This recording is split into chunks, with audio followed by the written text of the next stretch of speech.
Welcome to News Flash Liputan 6 bersama saya Ratu Sria Sumirat dalam edisi 3 Oktober 2025. Rombongan kapal relawan Global Sumut Flotilla yang tengah berlayar menuju Gaza dicegat dan dikepung Angkatan Laut Israel.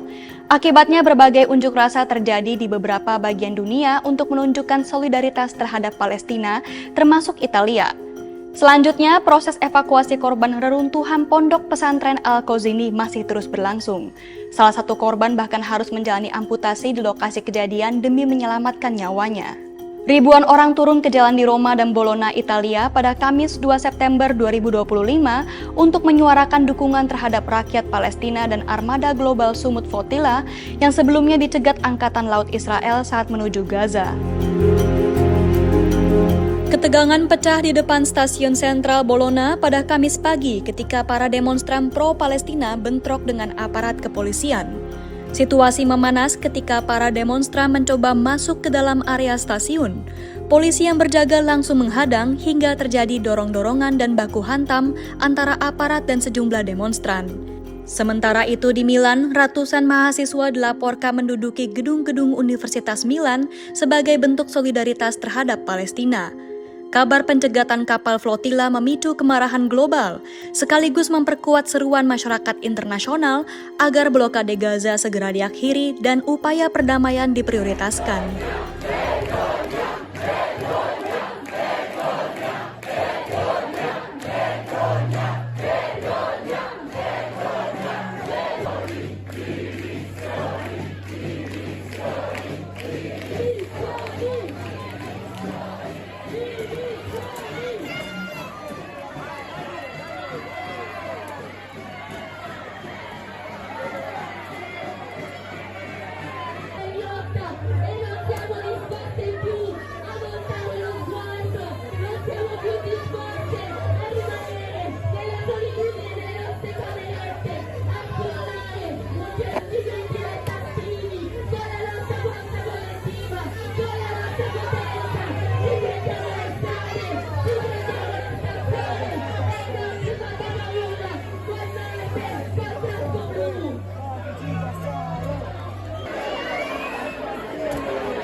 Questa pretesa di neutralità, perché di fatto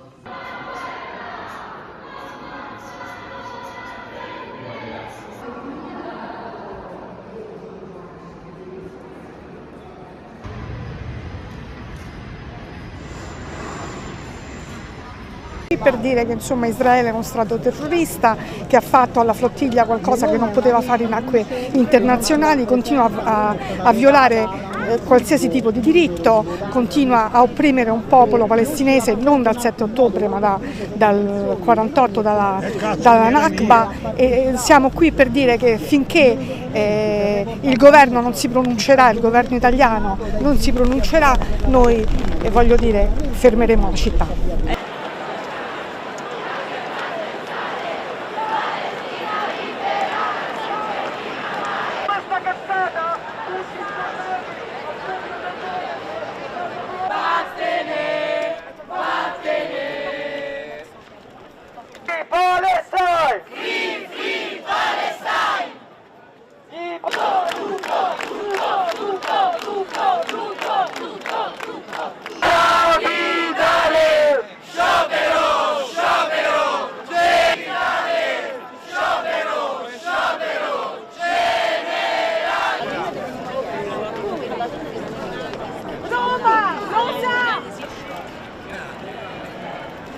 Ma non sangue neanche più il cazzo. Sta bene tutto, ma fa bene.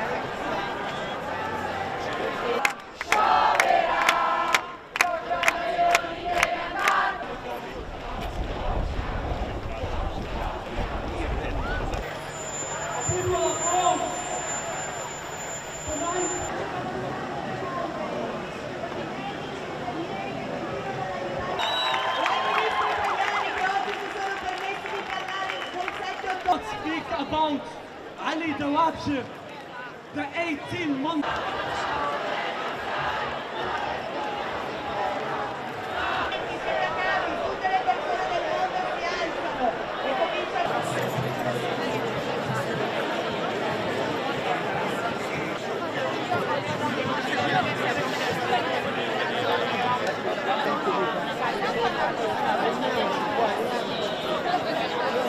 Pondok pesantren Al-Kozini di Sidoarjo, Jawa Timur ambruk pada Senin lalu 29 September 2025.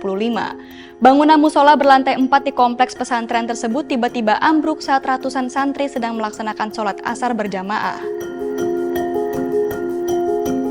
Tim dokter RSUD RT Notopuro Sidoarjo pun harus bertaruh nyawa menembus celah reruntuhan sempit sedalam 10 meter dengan ruang hanya 40-50 cm. Demi menyelamatkan korban berinisial NA, para dokter akhirnya mengambil keputusan sulit dengan melakukan operasi amputasi langsung di lokasi kejadian. Korban terjebak di bawah reruntuhan dengan lengan kirinya tertindih balok beton.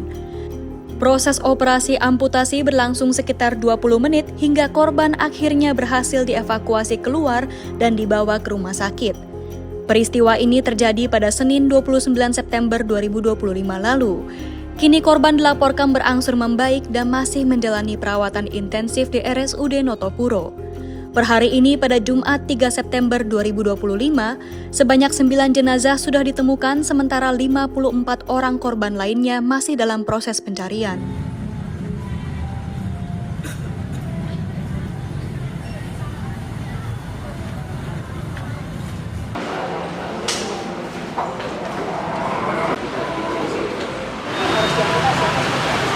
Ya, betul. Ya, terima kasih. Jadi waktu itu memang saya mendapatkan informasi ya dari Bapak Direktur kita dan tim yang ada di lapangan saat itu bahwa ada satu korban hidup yang berada di bawah reruntuhan gedung yang posisinya itu tangannya tergencet oleh reruntuhan beton bangunan. Dan itu betonnya memang besar sekali ya, sehingga sudah diupayakan untuk bangunan itu di check up, di katrol gitu atau ditongkrak itu tidak memungkinkan. Sedangkan posisi memang tangan tidak bisa dilepaskan. Akhirnya saya datang ke lokasi waktu itu langsung saya datang, terus kemudian saya melakukan penilaian lokasi, saya langsung masuk ke tempat korban tersebut. Jadi mungkin bisa dibayangkan waktu itu kita masuk di bawah reruntuhan yang kira-kira akses untuk masuknya sampai ke tempat korban itu sekitar 40-50 cm ketinggiannya ya. Jadi kita saya merangkak sampai ke dalam itu kira-kira sampai ke tempatnya itu sekitar 10 meter lah ya. Jadi masuk itu ada kayak ruangan tempat ambrolnya juga, tapi kita masih lebih masuk lagi ke dalam gitu.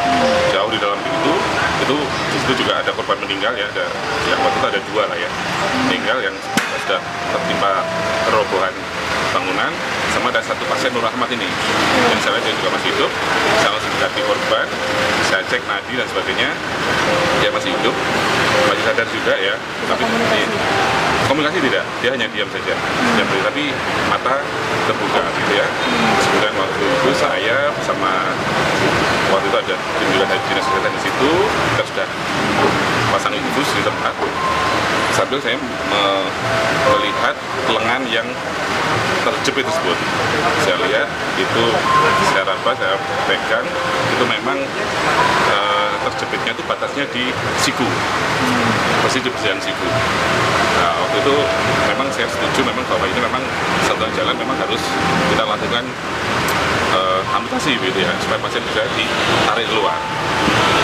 Tapi saya minta waktu itu sebentar untuk saya keluar lagi, untuk saya meminta backup dari teman sejawat anestesi, karena kita melakukan amputasi pada daerah lengan pastinya ada resiko shock dan nyeri yang sangat hebat ya, sehingga mungkin perlu obat-obatan dari anestesi begitu.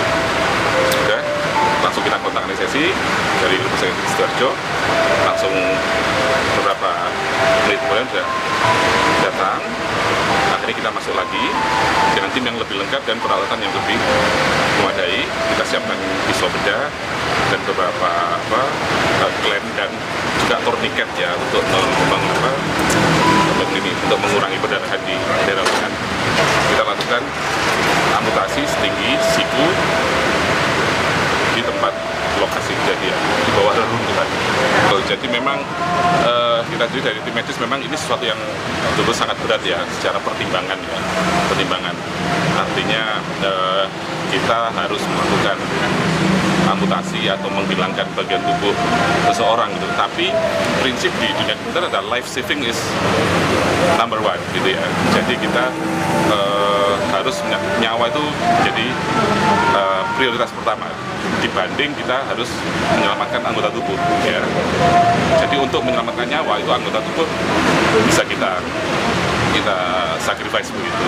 Apalagi kondisi tangannya pun juga memang sudah tidak viable istilahnya. Juga kalau toh misal kita bisa tarik dengan tangan pun itu sudah crash injury yang berat. Jadi saya rasa juga nggak akan fungsional dan juga akan menjadi jaringan yang tidak baik juga yang mungkin nanti juga akan kita ini. Bagaimana kendala meminta perizinan dari orang tua waktu itu, Pak? Ada kendala nggak untuk meminta perizinan dari orang tua? Ya, jadi memang pada saat kejadian ini memang saya waktu itu pertama kali yang saya lakukan setelah saya melakukan asesmen bahwa ini memang ya harus dilakukan tindakan amputasi, itu memang saya langsung bertanya ke tim yang ada di lokasi. Saya ingin ketemu dengan keluarga dan orang tua untuk menginformasikan tindakan yang akan kita lakukan. Tapi memang pada saat itu karena suasana crowded ya, dan memang mungkin secara identitas si korban yang akan di dalam itu juga tidak ada identitas. Ditanya juga sudah tidak bisa menjawab nama siapa, nama orang tua siapa, asal dari mana juga kita tidak tahu. Sempat ditanya berarti ya? Sempat kita tanya, tapi tidak bisa menjawab. Sedangkan di bawah itu memang selain memang problem dia dalam keadaan shock, terjepit kan oksigen dan sebagainya sangat minim. Sehingga untuk bernafasnya susah. Saya masuk ke situ pun itu juga dengan sesak dan sebagainya. Sehingga memang susah sekali untuk komunikasi. Demikian rangkaian berita News Flash Liputan 6 hari ini. Saya Ratu Sria Sumirat pamit undur diri dan sampai jumpa.